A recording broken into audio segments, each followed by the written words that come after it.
Assalamualaikum warahmatullahi wabarakatuh. Selamat sejahtera. Saya Aiman Firdaus dari kumpulan ketiga. Kumpulan kami akan menerangkan mengenai fungsi Selat Melaka sebagai pusat peradaban etika.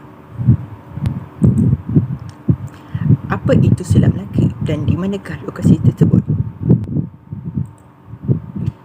Selat Melaka adalah suatu bidang perairan yang sempit yang memisahkan antara semenanjung Malaysia dan pulau sementara di Indonesia. Kedudukan yang sangat strategik kerana terletak di antara laluan perdagangan timur dan barat. Jadi korang boleh tengok gambar di peta Melaka pada waktu itu. Ia juga terlindung dari tiupan angin monsun barat daya dan timur laut, membolehkan kapal dagang berlabuh dengan selamat. Bentuk muka bumi yang sesuai sebagai kawasan pertahanan. Bukit Bukau di sekeliling menjadi panduan untuk kapal keluar dan masuk.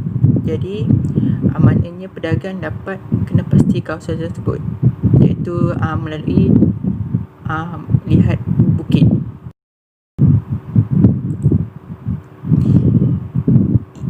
Ia juga mempunyai laut yang dalam dan menjadi pusat penyebaran dakwah agama Islam ke seluruh Asia Tenggara. Ia merupakan salah satu jalur pelayaran terpenting di dunia seperti terusan Suez dan terusan Panama. Terusan Suez ini adalah terusan yang menghubungkan Laut Mediterranean dan Laut Merah. Manakala terusan Panama pula terusan yang menghubungkan Lautan Atlantik dan Lautan Pasifik. Selat Melaka juga membentuk jalur pelayaran terusan antara Lautan Hindia dan Lautan Pasifik, serta menghubungkan tiga negara yang berpenduduk terbesar di dunia, iaitu Indonesia, India dan China.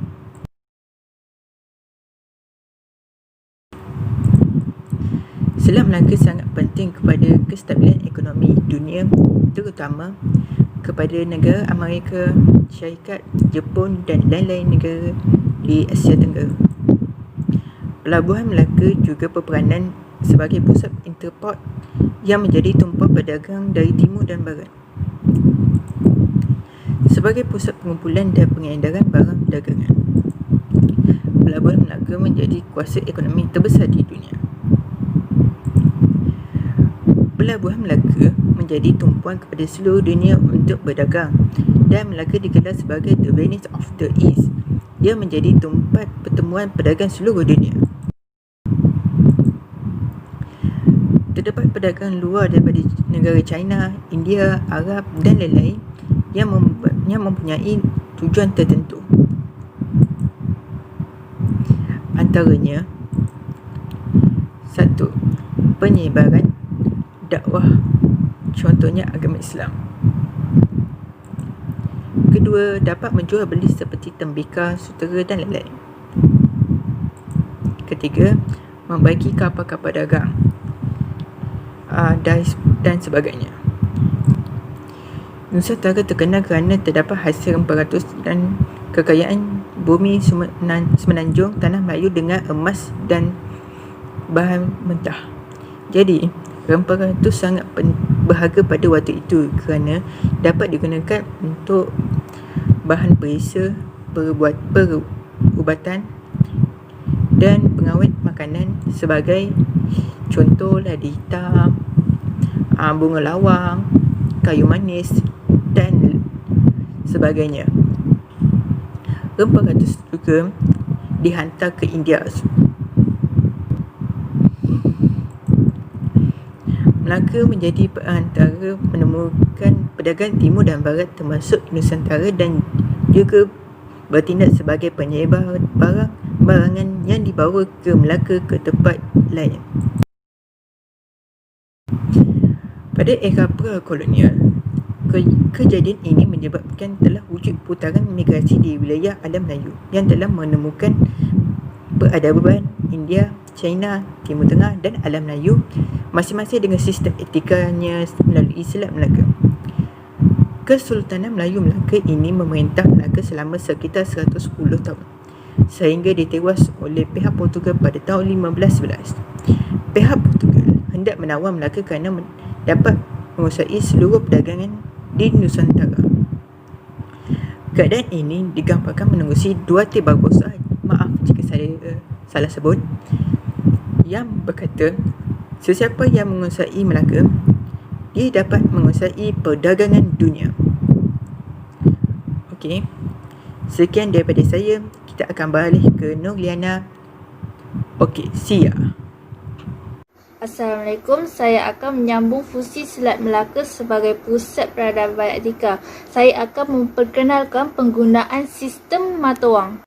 Terdapat dua bentuk urusan perniagaan dalam penggunaan sistem mata wang.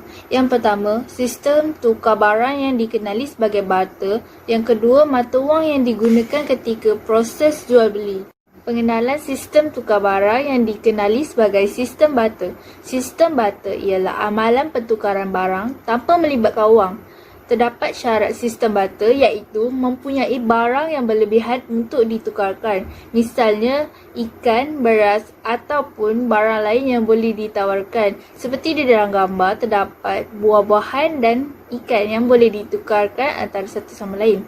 Selain itu, persetujuan dari kedua belah pihak yang memerlukan barang satu sama lain pada waktu yang sama. Sistem barter juga terdapat kelemahan dan kebaikan dia. Kelemahan sistem barter ialah masalah kemahuan serentak kedua-dua pihak yang harus mempunyai kehendak yang sama agar dapat melakukan pertukaran barang. Proses untuk menukar barang juga mengambil masa yang lama. Contohnya, pihak A mahu ayam namun pihak B hanya ada ikan. Seterusnya, masalah membahagi. Barang yang nilai besar sukar dibahagikan kepada unit kecil semasa membuat pertukaran dengan barang yang bernilai kecil. Contohnya, pihak A mahu bahagian rusuk lembu sahaja dan pihak B menawarkan ikan sahaja. Jadi, pemilik tidak akan sembelih lembu hanya untuk tujuan pertukaran dengan ikan. Seterusnya, barang tidak tahan lama. Contohnya, ikan dan sayur perlu ditukarkan dengan segera kerana apabila barang rosak, nilai akan berkurangan dan merugikan pemilik. Selain itu, kebaikan sistem barter. Tiada mata wang yang digunakan dalam proses pertukaran barang. Contohnya, ikan ditukar dengan seekor ayam. Selain itu, tidak menggunakan orang tengah untuk mendapatkan barang yang dikehendaki. Contohnya, hanya ada penjual dan pembeli bagi mendapatkan barang yang diperlukan dengan segera. Seterusnya, saya akan menerangkan tentang mata wang yang digunakan ketika proses jual beli. Selepas kegiatan perdagangan berkembang, sistem barter tidak lagi digunakan. Pada peringkat awal, tukaran nilai yang digunakan ialah jongkong timah, serbuk emas dan kulit siput yang dikenali sebagai kauri yang terdapat di dalam imej dalam slide. Selain itu, Kerajaan Melaka juga memperkenalkan penggunaan mata wang logam yang dibuat daripada timah yang dikenali sebagai kalings dan wang emas tempatan dalam urusan perdagangan. Misalnya, dari Pedir, Pasai, Kembayat dan Gujarat. Sistem sukatan dan timbangan yang digunakan ialah cupak ataupun gantang. Bagi bahan yang ditimbang ialah beras dan rempah. Selain itu, tahil atau pegati, bahan yang ditimbang ialah emas, perak, bahan wangian dan kapur. Alat timbangan yang digunakan ialah dacing.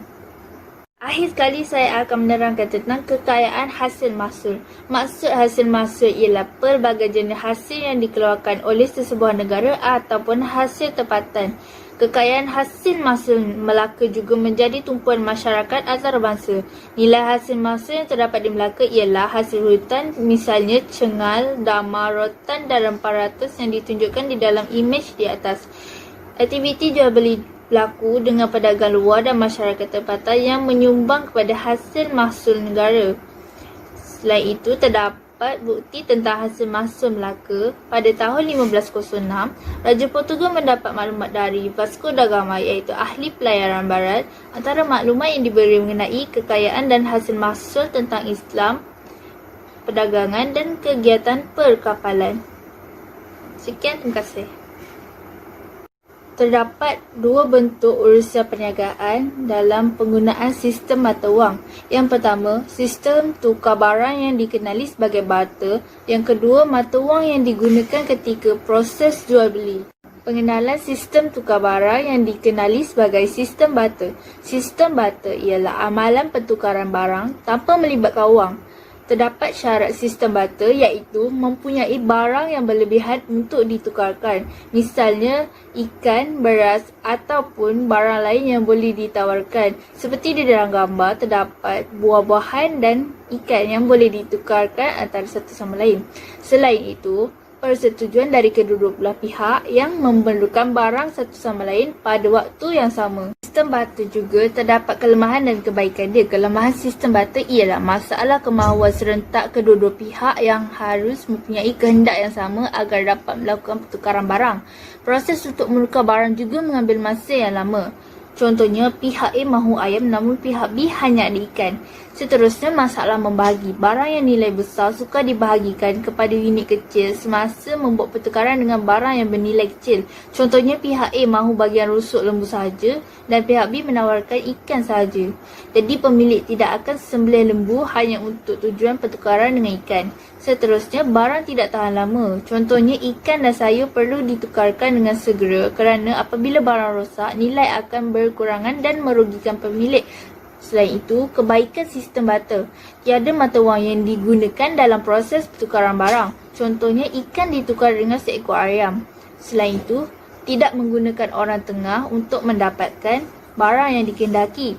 Contohnya, hanya ada penjual dan pembeli bagi mendapatkan barang yang diperlukan dengan segera. Seterusnya, saya akan menerangkan tentang mata wang yang digunakan ketika proses jual beli. Selepas kegiatan perdagangan berkembang, sistem barter tidak lagi digunakan. Pada peringkat awal, tukaran nilai yang digunakan ialah jongkong timah, serbuk emas dan kulit siput yang dikenali sebagai kauri yang terdapat di dalam imej dalam slide. Selain itu, kerajaan Melaka juga memperkenalkan penggunaan mata wang logam yang dibuat daripada timah yang dikenali sebagai kalings dan wang emas tempatan dalam urusan perdagangan. Misalnya, dari Pedir, Pasai, Kembayat dan Gujarat. Sistem sukatan dan timbangan yang digunakan ialah cukpak ataupun gantang bagi bahan yang ditimbang ialah beras dan rempah. Selain itu, tahil atau pegati, bahan yang ditimbang ialah emas, perak, bahan wangian dan kapur. Alat timbangan yang digunakan ialah dacing. Akhir sekali, saya akan menerangkan tentang kekayaan hasil mahsul. Maksud hasil mahsul ialah pelbagai jenis hasil yang dikeluarkan oleh sesebuah negara ataupun hasil tempatan. Kekayaan hasil mahsul Melaka juga menjadi tumpuan masyarakat antarabangsa. Nilai hasil mahsul yang terdapat di Melaka ialah hasil hutan, misalnya cengal, damar, rotan dan rempah ratus yang ditunjukkan di dalam imej di atas. Aktiviti jual beli berlaku dengan pedagang luar dan masyarakat tempatan yang menyumbang kepada hasil mahsul negara. Selain itu, terdapat bukti tentang hasil mahsul Melaka. Pada tahun 1506, Raja Portugal mendapat maklumat dari Vasco da Gama iaitu ahli pelayaran barat. Antara maklumat yang diberi mengenai kekayaan dan hasil mahsul tentang Islam, perdagangan dan kegiatan perkapalan. Sekian, terima kasih. Assalamualaikum warahmatullahi wabarakatuh. Saya ingin menyambung mengenai topik fungsi-fungsi Selat Melaka menjadi pusat peradaban etika melalui bahasa Melayu menjadi bahasa perantara ekonomi. Lingua franca atau bahasa perantara dalam urusan perdagangan di Melaka adalah bahasa Melayu. Hal ini kerana bahasa Melayu merupakan bahasa utama masyarakat di rantau Asia Tenggara dan digunakan dengan meluas oleh pedagang di pelabuhan Melaka. Bahasa Melayu juga mudah difahami dan pedagang asing tanpa tiada masalah menggunakan bahasa Melayu dalam urusan perdagangan. Kedua ialah Melaka menjalinkan hubungan perdagangan dengan China. China memasarkan barang-barangannya di Melaka seperti bahan-bahan wangian, permata, sutera, satin, besi, belerang, alat memasak, tembikar dan besi. Barang utama yang dibawa balik ke China ialah lada, gaharu, candu, rempah dan bahan-bahan Nusantara. Dan itu perdagangan dari Benggala yang terdiri daripada pedagang Arab, Parsi, Turki dan Abnisia yang membentuk satu syarikat yang besar untuk datang ke Melaka. Antara barang yang dibawa oleh mereka ialah barang makanan, beras, gula dan daging kering. Barangan ini kemudiannya ditukar ke Melaka untuk membeli lada, jagung, cengkeh, sutera dari China, tembikar dari Jepun, senjata dari Jawa dan pelbagai barangan lain. Hubungan baik dengan China ialah di atas Siam. Melaka dan Siam pernah mengalami krisis hubungan yang membimbangkan. Ini kerana Siam pernah mahu menjadikan Melaka sebagai negeri ufti tetapi gagal kerana mendapat naungan daripada China. Walaupun begitu, atas sebab ekonomi, mereka tetap menjalinkan hubungan yang baik dalam aspek perdagangan. Siam juga pernah menjadi pembekal utama bahan seperti beras, gula, berbagai-bagai jenis rempah dan kayu-kayu di Melaka. Penghubungan antara bangsa amat diawasi oleh Melaka. Sebagai contoh, hubungan Melaka dengan Pulau-Pulau Ryukyu di Jepun amat baik di antara tahun 1460-an hingga 1480-an. Antara barang-barang yang mereka bawa dari Jepun ialah kain, sutera, tembikar, pedang, kipas dan sedikit makanan. Sekali ialah peranan orang laut. Orang laut dilantik menjadi tentera untuk mengawal laluan perdagangan di Selat Melaka daripada ancaman lanun. Selain itu, orang laut juga mengetahui selok-belok ilmu kelautan, khususnya di sepanjang Selat Melaka. Tugas umum orang laut ialah mengawal kawasan sepadan laut, mengusir lanun-lanun, memimpin para pedagang ke pelabuhan yang ingin ditujui dan mengekalkan kekuasaan pelabuhan tersebut di dalam kawasannya. Orang laut juga perlu taat dan setia kepada Sultan dan Kerajaan Melaka. Di samping membantu membawa barang dagang ke kapal pedagang. Akhir sekali, orang laut juga membekalkan hasil laut untuk kegiatan perdagangan. Sekian, terima kasih. Assalamualaikum warahmatullahi wabarakatuh. Sekarang kita beralih kepada isi yang keempat, iaitu sistem pengurusan pentadbiran ekonomi yang cekap dengan adanya pelaksanaan undang-undang. Pertama, pelaksanaan undang-undang perdagangan dalam negeri ataupun dikenali sebagai Hukum Kanun Melaka dan undang-undang laut yang dilaksanakan di pelabuhan. Kedua, ekonomi orang-orang Melayu bergantung pada kegiatan maritim sebagai pelaut, pegawai dan anak-anak kapal, nelayan, pedagang maritim dan pada masa-masa tertentu sebagai lanun. Ketiga, undang-undang ini telah disusun oleh beberapa orang nahkoda terkenal di Melaka dan telah diperkenalkan oleh Sultan Mahmud Shah. Undang-undang ini lahir daripada aktiviti perdagangan yang pesat ketika itu bagi mengendalikan perdagangan dan perkapalan di pelabuhan. Isi yang kedua ialah pelaksanaan sistem cukai. Pertama, pengurusan pentadbiran ekonomi ketika itu melaksanakan cukai dagangan yang dikenakan ke atas setiap barang import. Sebagai contoh, pertama, barang-barang dagangan yang dibawa masuk dari tanah Arab, India, Pegu akan dikenakan cukai sebanyak 6% dari hasil dagangannya. Yang kedua, barang-barang dari timur seperti Annam, China, Kemboja, Pulau Ryukyu, Jepun, Maluku dan Jawa biasanya tidak akan dikenakan cukai. Malah, para saudagar ini akan memberi persembahan kepada raja. Isi kedua, para pedagang Melaka pula hanya dikehendaki membayar cukai sebanyak 3% dari nilai hasil dagangannya. 3. Cukai harta juga dikenakan oleh Kerajaan Melaka ke atas setiap hal tanah atau rumah yang telah dijual, malah mereka perlu mendapat keizinan sultan atau pembesar sebelum menjual sebarang harta mereka. Yang keempat, setiap hasil daripada kutipan cukai yang dikenakan akan digunakan untuk pembiayaan pertahankan Melaka dan juga pembiayaan ekonomi kaum kerabat. Yang kelima, Syah Bandar bertanggungjawab untuk mengendalikan cukai pelabuhan, menerima wakil pedagang dari luar negeri, menyediakan rumah tumpangan untuk pedagang dari luar negeri dan menyediakan kawasan perkampungan saudagar. Sekian daripada saya. Terima kasih. 3. Cukai harta juga dikenakan oleh Kerajaan Melaka ke atas setiap hal tanah atau rumah yang telah dijual, malah mereka perlu mendapat keizinan sultan atau pembesar sebelum menjual sebarang harta mereka. Yang keempat, setiap hasil daripada kutipan cukai yang dikenakan akan digunakan untuk pembiayaan pertahankan Melaka dan juga pembiayaan ekonomi kaum kerabat. Yang kelima, Syah Bandar bertanggungjawab untuk mengendalikan cukai pelabuhan, menerima wakil pedagang dari luar negeri, menyediakan rumah tumpangan untuk pedagang dari luar negeri dan menyediakan kawasan perkampungan saudagar. Sekian daripada saya. Terima kasih. Yang kedua ialah pelaksanaan sistem cukai. Pertama, pengurusan pentadbiran ekonomi ketika itu melaksanakan cukai dagangan yang dikenakan ke atas setiap barang import. Sebagai contoh, pertama, barang-barang dagangan yang dibawa masuk dari tanah Arab, India, Pegu akan dikenakan cukai sebanyak 6% dari hasil dagangannya. Yang kedua, barang-barang dari timur seperti Annam, China, Kemboja, Pulau Ryukyu, Jepun, Maluku dan Jawa biasanya tidak akan dikenakan cukai. Malah, para saudagar ini akan memberi persembahan kepada raja.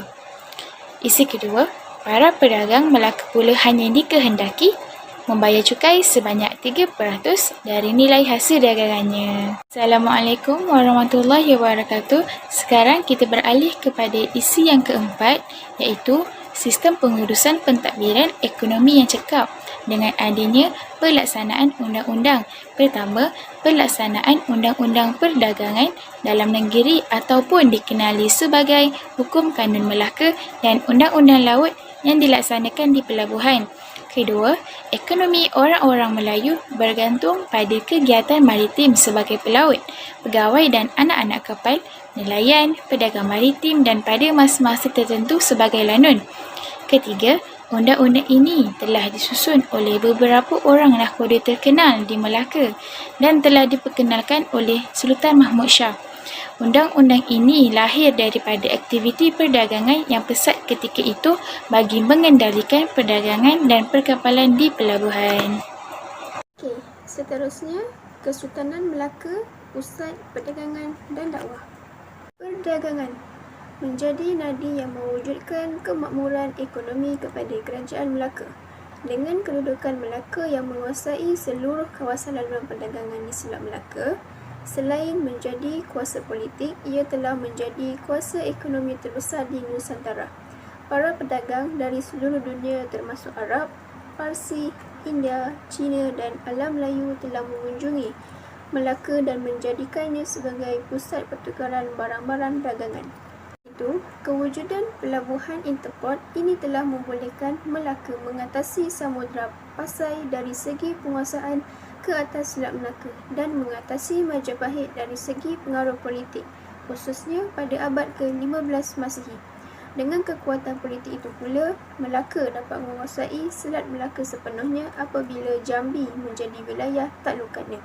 Sedangkan penguasaan ke atas Kepulauan Riau Lingga yang lebih awal menjadikan semua laluan perdagangan ke barat dari timur dan sebaliknya dikuasai oleh Melaka. Seterusnya, seperti mana Daulah Abbasiyah Kahirah dan Daulah Uthmaniyah yang membina hubungan rapat dengan Melaka untuk pengukuhan politik Islam dan dakwah, dinasti Ming juga berbuat demikian untuk kepentingan mereka di Nusantara. Seterusnya, menghubungkan timur dan barat. Kedudukan strategik Melaka yang menguasai laluan perdagangan tersibuk dan terpenting di dunia iaitu Selat Melaka telah menjadikan Melaka sebuah pusat perdagangan yang tersibuk dan terpenting di dunia di masa itu. Dari India pula, dunia dihubungkan dengan Arab dan Eropah melalui Mekah dan Aden. Kerana itu juga, Nusantara turut dikunjungi oleh para pedagang dari Arab sejak abad ke-6 Masihi. Kewujudan perkampungan Arab yang disebut dalam catatan Cina sebagai Tahshi di utara Sumatera membuktikan hubungan ini. Apabila Melaka bangkit sebagai pusat perdagangan, para pedagang Islam dari Arab, Parsi dan India turut berdagang di Melaka. Di sini, mereka telah berdagang dengan para pedagang dari seluruh dunia. Nusantara sendiri terkenal kerana hasil rempah ratusnya, selain pelbagai hasil tanaman yang disebut dalam catatan Cina, India dan Arab. Kedudukan Melaka dalam pemerhatian Barat. Pertama, kedudukan Melaka sebagai sebuah pelabuhan dan pusat perdagangan yang unggul bukan sahaja mendapat perhatian masyarakat timur, tetapi juga orang-orang Eropah di Barat. Ketika pemikiran mercantilisme, satu teori ekonomi yang sudah lupus, sedang berkembang di Eropah, mereka mula mencari sumber-sumber asli dan berfikir tentang pasaran.